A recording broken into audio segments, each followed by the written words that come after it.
Jay Collins, a Purple Heart recipient who served for more than 2 decades. He's running in Florida. Plus Pat Harrigan, a West Point grad with 2 Bronze Stars, and Christian Castelli, whose service included 5 tours in Afghanistan. Both are running in North Carolina. It's a whole lot of dudes on our screen right now. I love it. Warriors, Green Berets. It's great to see all of you. Congressman, let me start with you. Crenshaw has enlisted a lot of Navy SEALs. Navy SEALs get a lot of the headlines. It's time for the quiet professionals. Tell me why it's important that Green Berets be sent to Congress. Yeah, hey, thanks so much, Pete. And number one, I need reinforcements up here. But number two, look, in the wake of Afghanistan and that debacle, Ukraine and what's going on, Iran and North Korea marching towards a bomb, still the threat of global terrorism, and China is our greatest adversary. We need members of Congress who understand how to hold the Pentagon accountable, how to hold the administration accountable, but more importantly, it's the ethos that they bring: leadership, teamwork, followership, discipline. And look, Pete, if we're all willing to die for that flag, we'll roll up our sleeves and take the tough votes. So 2022 is going to be the year of the GOP veteran. If you want to support these guys, go to GOPFrontlinePatriots.com. And most importantly, we can't let the SEALs hog the spotlight. We need some true quiet professionals in there to get the job done. I knew you'd get that in for sure. Let me say this. You're exactly right. There's nothing like watching a vet or someone who's worn the uniform ask questions of folks in the Pentagon. They're not used to those types of questions. Let me go around the horn with the question of why you're running and what you hope to do in Washington, D.C. Derek Anderson, let me start with you. Hey, thanks again, Pete, for having me. The catalyst for me to run for office, and specifically in Virginia's 7th Congressional District, my home district, was watching the botched withdrawal in Afghanistan. I lost 5 of my guys, 2 of my Green Berets in Afghanistan, and I was pretty disgusted and disheartened at the Biden administration's lack of leadership during and as we've seen since. And so that's what catapulted me into this race to run for Congress in Virginia's 7th Congressional District. And the Green Berets, our motto is one of them, besides quiet professionals, is De oppresse libere, which is to free the oppressed. And if we see everything going on in our country right now, whether it's crime spiking through the roof, whether it's record high inflation, whether it's a border that's causing serious national security issues, after 20 years of war in Afghanistan, Iraq, and in Syria, us Green Berets decided that it was time to step up. After all of that time and seeing everything that was going on, we took an oath to serve and defend our Constitution and our country. And so that's why you're seeing so many of my brothers that are up on the screen right now that are stepping up when our country is in truly a time of need. For sure. Jay Collins, same question. You're running in Florida. Why are you running? Well, first off, Pete, thank you for having me on. And, of course. That's a simple question. As Derek mentioned there, we've seen a lot around the world. We have a lot of unique experiences. And when you sit back and you watch where our country finds itself right now, the economy is tanking. Inflation's through the roof. Our border is a sieve. People are just leaking through on a daily basis. And then you talk about the withdrawal from Afghanistan and the projected weakness on the international stage. I think you see that those of us who sacrificed some remember, in our hearts, those who sacrificed all. And we didn't lose those friends and our allies and give up so many of our freedoms over time to watch our nation torn apart from within by failed leadership and failed policies. In the end, it comes down to those who can, should. And, who is it you send? You send me. We're volunteers. We're ready to serve our nation and continue it. I'm running in Florida 15, just northeast of Tampa Bay. This is our home. It's where our children are going to grow up, and God willing, we're going to grow old.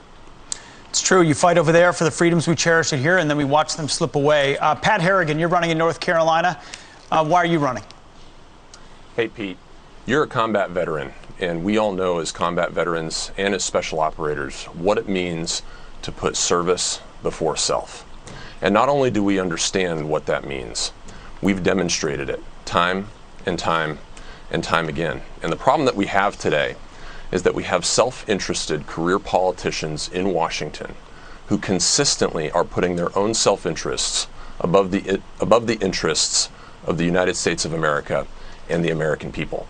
And as we look around and we see that we're leading ourselves down the road to failed outcomes. We can't do this anymore. Enough is enough. This isn't actually something I think any of us truly want to do. It's something that we're called to do because we want to make sure that we're not part of the first generation of Americans that leaves the next generation of Americans behind. Yeah, you're right. Compelled, feeling compelled to enter the race. I hear that a lot from vets. That's not what you thought your path might be, but here we are. Christian Castelli, again, why are you running? Again, I'd have to echo what Pat said. I feel compelled to run. You know, as a young Ranger, I was taught a 3-word mantra: proactive, dynamic leadership. As a Green Beret, I was taught leadership, decision-making, problem-solving, and that's what what we bring to the table as Green Berets. The men on this screen have sacrificed greatly. They've risked everything for our country, and they have a set of skills that we can bring to Congress. And given that opportunity, I think this is where America needs to get more folks with our type of background activated. And I'd like to tell Mike Waltz, we got reinforcements on the way, Mike. Continue to hold down the fort. We're coming to help you out. I believe it. I believe it. Thank you. And I will note, looking at those photos, you all have sharper haircuts now than when you had at the Green Berets. It's just sort of a rite of passage. I get it. Let's get to one topic real quick around the horn, and I'll end with you, Congressman. We'll get the candidates to answer first. Here is House Majority Leader Steny Hoyer. He was talking about the war in Ukraine and energy at home. Take a listen to this. It's unfortunate that at a time of war that we spend all the time blaming our own president. We have the problem because Russia, second, third producer of petroleum products in the world, is an irresponsible dictatorship run by one man, essentially. I know there's a lot of politics here, but we're at war. So, Derek, we'll go around the horn pretty quick. He says we're at war and criticisms of energy are unfounded. How would you approach that as a congressman? That's absolutely ridiculous, Pete. At the end of the day, gas prices have been soaring prior to the conflict in Ukraine. And that's the bottom line. That's a fact. And as the Democrats and the Biden administration have been doing over and over again, they want to walk away from the facts. They want to, push off the issues onto something else. They're a day late and a dollar short on almost everything that they get their hands on, whether it's Afghanistan, whether it's Ukraine, whether it's inflation or what have you. And this is just another ploy by the Democrats and specifically the Biden administration to really push off the issues and kind of divert from each crisis that they get their hands on. And Jay, that's a provocative phrase, saying we're at war. Yeah, Pete, that sure is. I'm a big fan of words have meaning. Pretty sure I haven't seen Congress vote us into war openly against Russia right now. But let's dial back and look at numbers a little bit here.